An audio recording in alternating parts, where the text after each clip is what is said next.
DroneTalks is an online platform to spread ideas and to educate in the drone ecosystem. At DroneTalks, we discuss technology, regulatory, business, and ecosystem topics openly with industry leaders to enable and foster innovation for a better future. Hi everyone, I am Esther Kovac, CEO of DroneTalks, and today I am talking with Jon Hegranes, CEO of Kittyhawk. Hi Jon. Hi Esther. Nice to see you. So the first question is that I checked your LinkedIn profile and I realized that you entered into the drone market not that long ago, and I was just wondering why. So what made you to decide set up Kittyhawk? And I also wondering, I speak with a lot of UTM companies, and why Kittyhawk is different? If you can share some thought about it, that would be great. My path to aviation was circuitous at best. I started off in finance, had a stint of poker in the middle, and then really started working more and more on the technology and startup side. Along the way, I taught myself to code. I was building apps. I just had my first daughter, and so I built an app to track breastfeedings and log those. And kind of typical San Francisco, my co-founder, or would-be co-founder, Josh, and I, we'd meet up with some friends, do some hack nights, and he kind of comes more from the modeling aviation side, and kind of we're working on this idea, and I was like, I'm already tracking breastfeedings. Let's start logging some drone flights. So that was kind of how it came to be. Wow, that's awesome. And then I think it kind of speaks, excuse me, also why I think Kittyhawk is unique in kind of our approach, in that really at the core of our culture of what we're building, we kind of bring this blend of aviation best practices. This is how it's done in aviation. That's always what Josh would say. And then I'd say, like, what doesn't make sense because of these technology reasons? And ultimately, I think it's kind of helped us build really good products that are really being used by a new type of aviation user, a new type of aviation use case.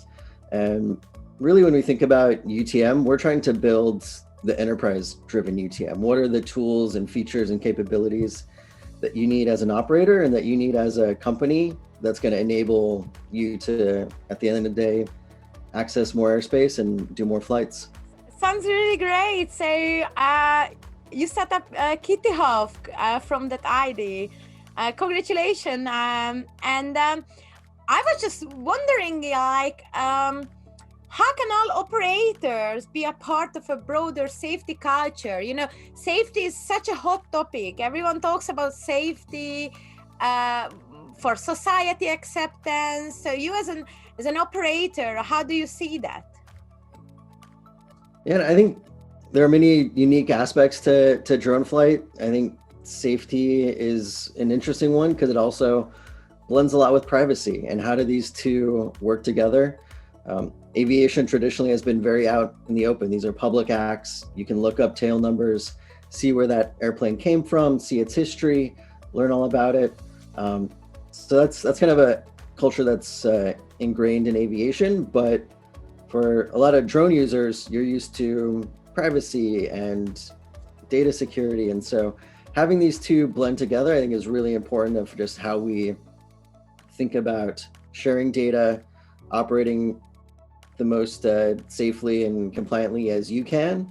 But then also, what are the things that you can share, whether it's location, remote ID, increasingly telemetry, so that everyone operates in a safer environment and has more situational awareness. So it starts with you individually, but I think the more that this ecosystem does come together and we share data, collaborate, it makes for a much safer airspace that already is I think has a good track record, but we need to keep proving that to open up the use cases that we all want to get to.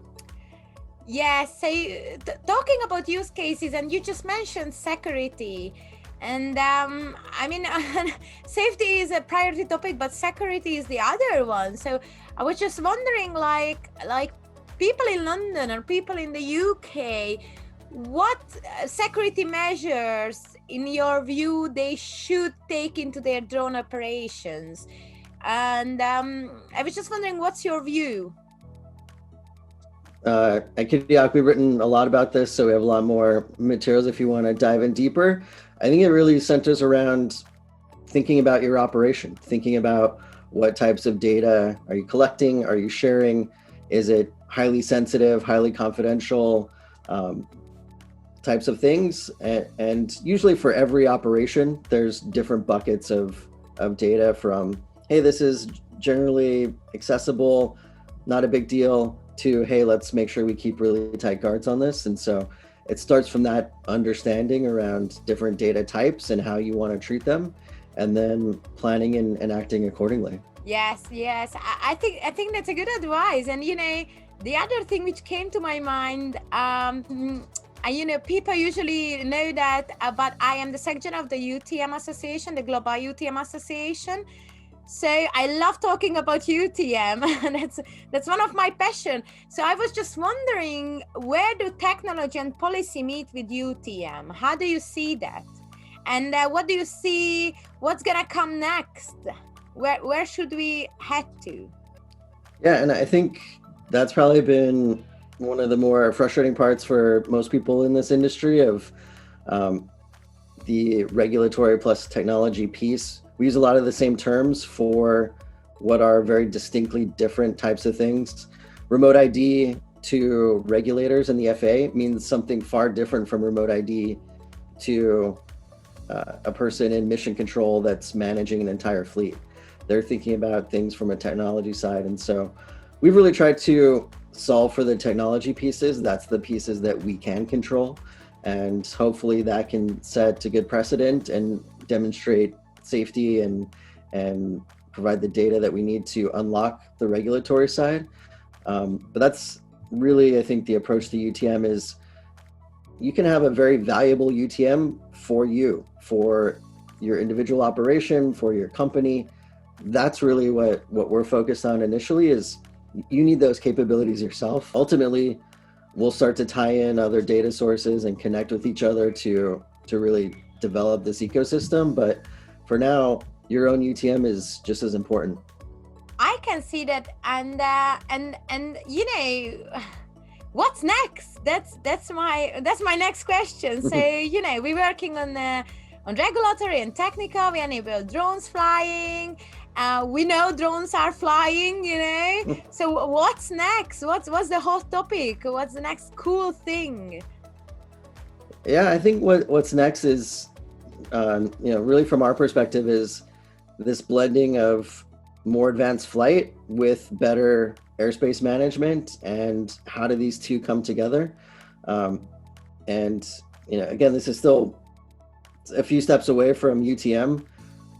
UTM's, USS's, there's not data flowing amongst ourselves yet.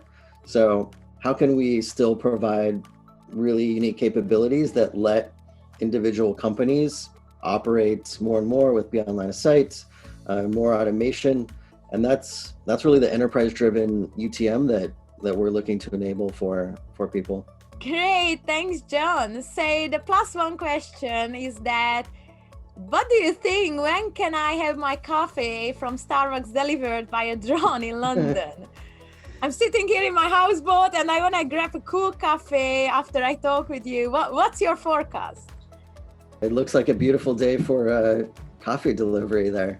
Yeah, I think, again, it depends on this technology plus regulatory coming together.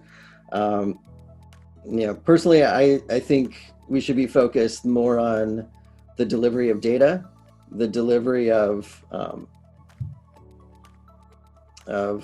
different operations that have more impact.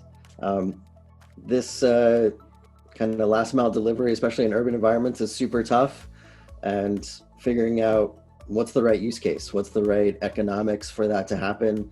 So I'm with you. I would love to see it tomorrow, but I'll take the, I guess, more perhaps not pessimistic, but realistic view that it's going to be years from now. Thank you, Jon. That was really lovely talking to you. Thanks, Esther.